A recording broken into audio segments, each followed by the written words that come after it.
وہ ہر عورت کی اپنی عادت ہوتی ہے، اس کو عادت کی ٹرم یوز کی جاتی ہے. بعض کی 6 دن بھی ہوتی ہے، بعض کی 7 دن، بعض کی 8 دن بھی ہوتی ہے، بعض کی 5 دن بھی ہوتی ہے. لیکن غسل جنابت جو ہے یہ تو غسل بالکل الگ غسل ہے، یہ آپ کو اتارنا ہوگا.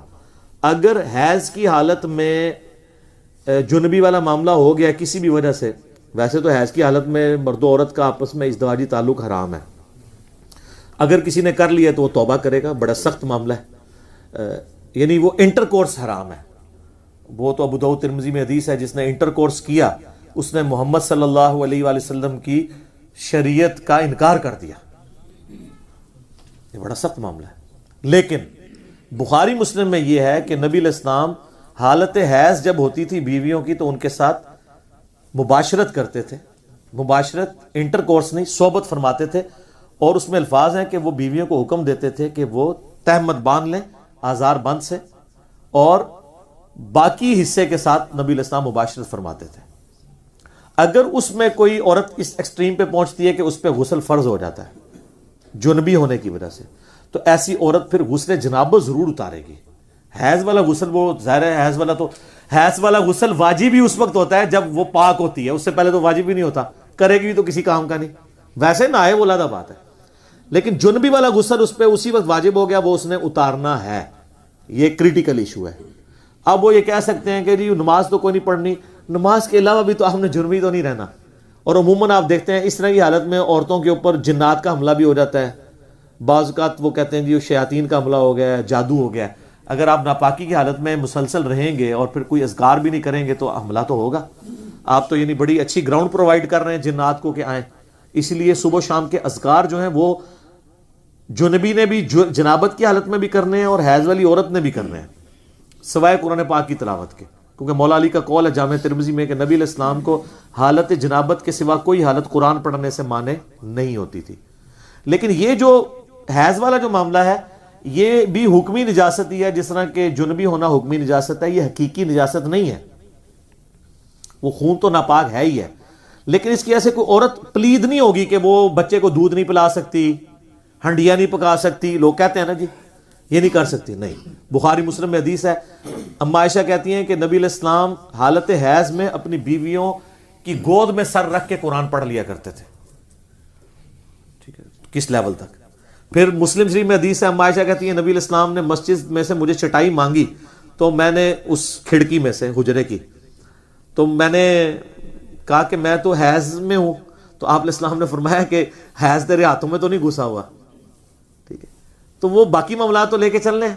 حتیٰ کہ بخاری مسلم میں حدیث ہے، حضرت ابو ہریرہ کہتے ہیں کہ رضی اللہ تعالیٰ عنہ، ایک دن میں گھر سے نکلا تو نبی علیہ السلام مجھے راستے میں مل گئے تو آپ مجھ سے گفتگو کرنا شروع ہوئے تو میں چپ کر کے پیچھے کھسکتا نکل گیا. غسل کر کے واپس آیا. آپ نے فرمایا ابو ہریرہ کدھر گئے تھے؟ کہا یا رسول اللہ میں ناپاک تھا تو میں غسل کرنے گیا تھا، جنبی تھا. آپ فرمایا مومن تو کبھی ناپاک نہیں ہوتا. یعنی یہ غسل جنابت حکمی نجاست ہے، حقیقی نجاست نہیں ہے. لیکن اس کو بھی اتارنا ضروری ہے، لیکن اتنا ڈیلے نہ کیا جائے کہ اگلی نماز کا وقت آ جائے عام حالت میں. وہ تو اما عائشہ کی ترمذی میں حدیث ہے نا بڑی زبردست. ایک شخص نے آ کے پوچھا کہ اے اماں بتائیے کہ نبی علیہ السلام وتر کی نماز عشاء کے ساتھ ہی پڑھ لیتے تھے یا آخر وقت میں پڑھتے تھے؟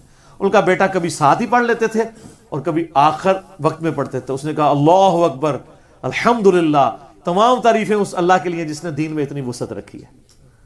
پھر اس نے کہا کہ اماں یہ بتائیے کہ نبی علیہ السلام تہجد کی یا رات کی نماز بلند آواز میں پڑھتے تھے یا آہستہ آواز میں؟ ان کا بیٹا کبھی بلند آواز میں پڑھتے تھے کبھی آہستہ آواز میں. انہوں نے پھر نعرہ بلند کیا کہ اس اللہ کے لیے تمام تعریفیں جس نے دین میں اتنی آسانی رکھی ہے. پھر اس نے کہا کہ نبی علیہ السلام جو حالت جنابت کا غسل ہے وہ رات کو فوراً ہی اتار لیتے تھے یا فجر سے پہلے آخری پہر میں اتارتے تھے؟ ان کا کبھی فوراً اتار لیتے تھے اور کبھی آپ ڈیلے کر کے فجر کے وقت بھی اتار لیتے، کیونکہ اصل مقصد تو نماز پڑھنا ہے نا، اگلی نماز تک گیپ نہ آئے. تو اس نے کہا اللہ اکبر، تمام تعریفیں اس اللہ کے لیے جس نے دین میں اتنی آسانی رکھی ہے. ایک نسائی میں روایت ہے جس کی صحت میں اختلاف ہے اور میری رائے بھی ان لوگوں کے ساتھ ہے جو اسے ضعیف سمجھتے ہیں کہ جی جس گھر میں کتا تصویر اور جنبی ہو وہاں رحمت کے فرشتے نہیں آتے. یہ روایت جنبی والے الفاظ جو ہے نا یہ بخاری مسلم میں نہیں ہے، نسائی میں ہے. بخاری مسلم میں صرف کتے اور تصویر کا ذکر ہے، اور وہ بھی کتا وہ جو حفاظت اور شکار کے علاوہ پالا جائے. اور تصویر وہ جو عبادت کے لیے ہو, عام تصویر کے لیے حکم نہیں ہے. جنبی والے الفاظ بخاری مسلم میں نہیں ہے. لہٰذا شیخ البانی کا جو موقف ہے نا کہ یہ روایت ضعیف ہے نسائی کی, تو میرا موقف اس کے ساتھ ہے. یہ اتنے سارے مسائل میں ساتھ جو میرے دماغ میں آ رہے ہیں, چونکہ میں فی البدی بات کرنی ہوتی ہے کہ اس چیزیں جڑی ہوئی ہیں تاکہ لوگ لرن کریں. تو غسل جنابت اگر کسی عورت پہ آئے, حیض کے غسل کا وہ انتظار نہیں کرے گی, وہ غسل اتارے گی. اور یہ بھی یاد رکھیے گا, غسل جنابت عورت کے لیے آسان ہے. بخاری مسلم میں کہ نبی علیہ السلام نے اجازت دیا عورتوں کو کہ وہ سر کی چوٹیاں کھولے بغیر بھی غسل کر سکتی ہیں.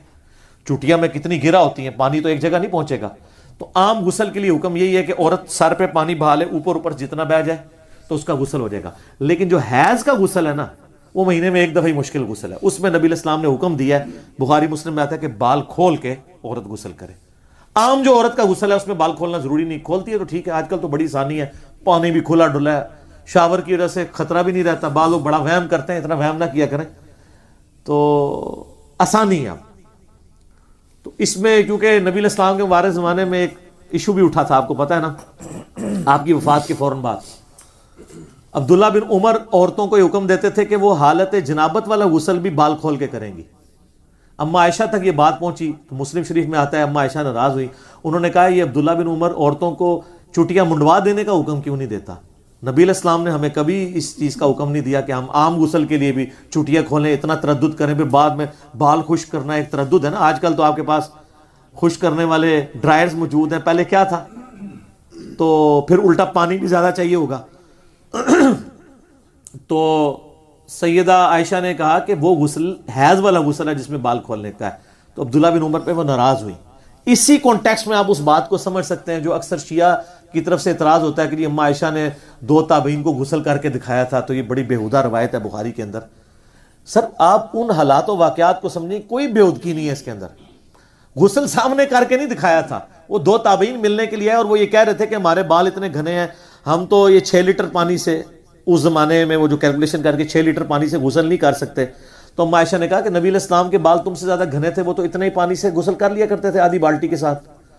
تو ان کو یقین نہیں آ رہا, تو اما عائشہ پھر ان کے سامنے آدھی بالٹی لے کے باتھ روم میں گئی, اور وہ کہتے ہیں یہ ایک موٹا پردہ تھا. اس زمانے میں اٹیچ باتھ پردے کے ساتھ ہی ہوتے تھے. آج بھی رائبنڈ اجتماع میں آپ چلے جائیں تو اسی طرح ہوتے ہیں, کوئی بندہ نظر آ رہا ہوتا ہے اندر سے, خام خواہ اس کو میں نے تماشا بنایا ہوا ہے. اور اس پہ کورٹ میں کیسز چلتے ہیں باقاعدہ, ہائی کورٹ اسلام آباد ہائی کورٹ میں میں نے خود یہ کیسز, یعنی مجھے اس لیے پتا ہے کہ یہ کتنے اس کے اوپر فتوے اور 295 سی لگانے کی کوشش کرتے ہیں. وہ شیعہ نے کئی روایت بیان کر دی تھی, سنیوں نے مقدمہ کر دیا, انہوں نے حضرت عائشہ کی توہین کر دی ہے. تو وہ پھر وہ شیعہ کا جو وکیل تھا وہ بخاری شریف لے کے گیا کہ یہ روایت بیان کر کے انہوں نے حضرت عائشہ کی توہین نہیں کی, انہوں نے کہا کہ بخاری میں توہین ہوئی ہے, تمہاری بخاری نے توہین کی ہے. تو ہمارے نزدیک تو وہ بھی توہین نہیں ہے. آپ اس کانٹیکسٹ کو سمجھیں. دین, آپ مجھے یہ بتائیے, آپ کا بچہ مسجد میں پیشاب کرے گا؟ 5-6 سال کا بچہ روک لے گا, نہیں کرے گا. لیکن بخاری مسلم اٹھا کے دیکھیں کہ صحابی نے مسجد میں پیشاب کر دیا, صحابہ مارنے کے لیے اٹھے, آپ فرمایا رک جاؤ, پیشاب تو اس نے کر دیا تھا, تسلی سے کرتا تو رہے. نبی علیہ السلام کے پاس آپ نے فرمایا مسجد پاک جگہ ہے, یہاں پیشاب نہیں کرتے, بات ختم. اور وہ اتنا خوش ہوا, وہ بدو تھا, پینڈو نیو مسلم تھا, وہ کہنے لگا کہ آپ کے اخلاق کتنے اعلیٰ درجے کے ہیں. اور وہ صحابہ کرام سے گلا کر رہا تھا, تم مجھے مارنے آ رہے تھے اور نبی علیہ السلام نے مجھے بچایا. اگر وہ مارتے ہو سکتا ہے اسلام ہی چھوڑ جاتا. پینڈوؤں کا کو پتا ہے کس ٹائم دماغ, قرآن پاک میں بھی آتا ہے نا کہ جو عرابی جو ہیں یہ بڑے سخت ہیں دین کی مخالفت میں, پینڈو لوگ. تو نبی علیہ السلام نے یہ سمجھا دیا. پھر آپ نے فرمایا ایک پانی کا ڈول لاؤ, وہاں پہ بہایا, دیٹس آل, ختم معاملہ. اب ہم کہ یار یہ کیسے ہو سکتا ہے, سب نیا نیا دین آ رہا تھا, لوگوں کو نہیں پتا تھا, لوگ لرن کر رہے تھے. اب تو دین ایوالو ہو چکا ہے نا. تو سیدہ عائشہ کو بھی اسی کانٹیکسٹ میں دیکھیں کہ انہوں نے لوگوں کو وہم نکالنے کے لیے ایسا کیا. گئیں ان کے سامنے غسل نہیں کیا, غسل کر کے واپس آئیں اور وہم نکالا کہ دیکھو کوئی ٹوٹی نہیں اندر لگی ہوئی, ٹوٹیاں کہاں ہوتی تھی, اسی بالٹی سے میں نہا کے آئی ہوں, اب تو یقین کرو کہ اتنے پانی سے غسل ہو جاتا ہے. یہ اما عائشہ نہ بھی کرتی تو ٹھیک ہوتا, ضرورت نہیں تھی یہ کرنے کی, لیکن وہ کیا ہے, اس کو اب بگاڑنے کی بھی ضرورت نہیں ہے. آپ یہ اختلاف کر سکتے ہیں کہ ایسا نہ کرتی تو بہتر تھا, بالکل ہم بھی کہتے ہیں کہ اتنا زیادہ وہم نکالنے کی ضرورت کوئی نہیں تھی. لیکن آپ اس دور میں اگر چلے جائیں کہ جہاں عبداللہ بن عمر جیسے لوگ کہہ رہے ہیں کہ عورت بال کھولے اور پھر آئلی زندگی نبی علیہ السلام کی ٹرانسفر کون کرے گی؟ سیدہ عائشہ ہی کریں گی نا. یہ اس امت کی امام ہے, اس امت پہ اما عائشہ کا احسان ہے کہ انہوں نے نبی علیہ السلام کی گھر کی زندگی روایت کی ہے. آپ حیران ہوں گے کہ اہل بیت کی شان میں بھی جتنی حدیثیں ہیں وہ ام عائشہ روایت کر رہی ہیں، چاہے پانچتن پاک والی حدیث ہو وہ بھی ام عائشہ روایت کر رہی ہیں مسلم شریف میں، حدیث قصہ، ٹھیک ہے. تو سیدہ عائشہ نے ہر وہ بات جو نبی علیہ السلام کے گھر سے تعلق رکھتی تھی، حضرت ختیجہ سے جیلس ہوتی تھی ام عائشہ، لیکن ان کی شان میں ساری حدیثیں بھی انہوں نے بیان کی ہیں، ٹھیک ہے. منصف مزاج تھی نا، اور وہ یہ مانتی تھی کہ بھئی ختیجہ جیسا کوئی نہیں ہے، پھر میرے وہ رکت اجازت نہیں دے گی میں حدیثیں بیان کروں، میں اسی کو اسی پہ کنکلوڈ کرتا ہوں.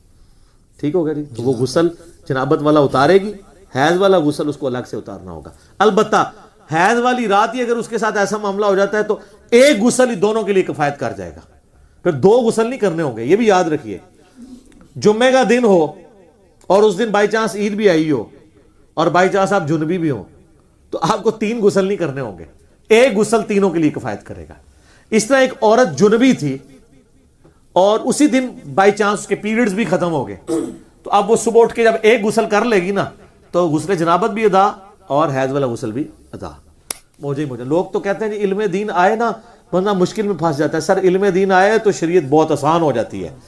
وہ اس لیے کہ سب کانٹیننٹ میں جو شریعت آپ کو بتائی گئی ہے وہ اتنی اوکھی کر کے بتائی گئی ہے کہ آپ سوچ بھی نہیں سکتے. یہ چیزیں ہے ہی نہیں تھی.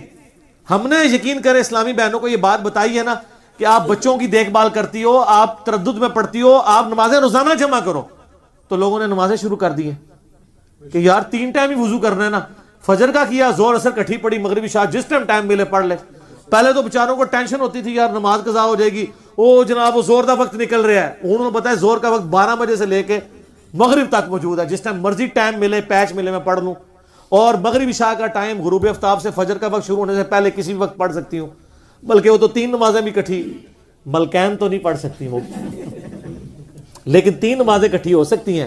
آپ فجر کا وقت داخل ہونے سے آدھا گھنٹہ پہلے اٹھیں اور اس وقت آپ مغرب اور عشاء پڑھ لیں، اور فجر کا وقت داخل ہوتے ہی فجر پڑھ لیں. 3 نمازیں ایک وضو سے. سر دیکھو ساڑھے اسٹوڈنٹ بزرگوں نے بھی چھوڑ گئے تھے، بزرگ عشاء دے وضو نال فجر پڑھتے سن، ساڑھے اسٹوڈنٹ مغرب دے وضو نال فجر پڑھتے تھے. ہاں مغرب عشاء اور فجر پڑھ سکتی ہیں کیونکہ عورت پہ جماعت بھی کوئی نہیں ہے نا، ٹھیک ہے.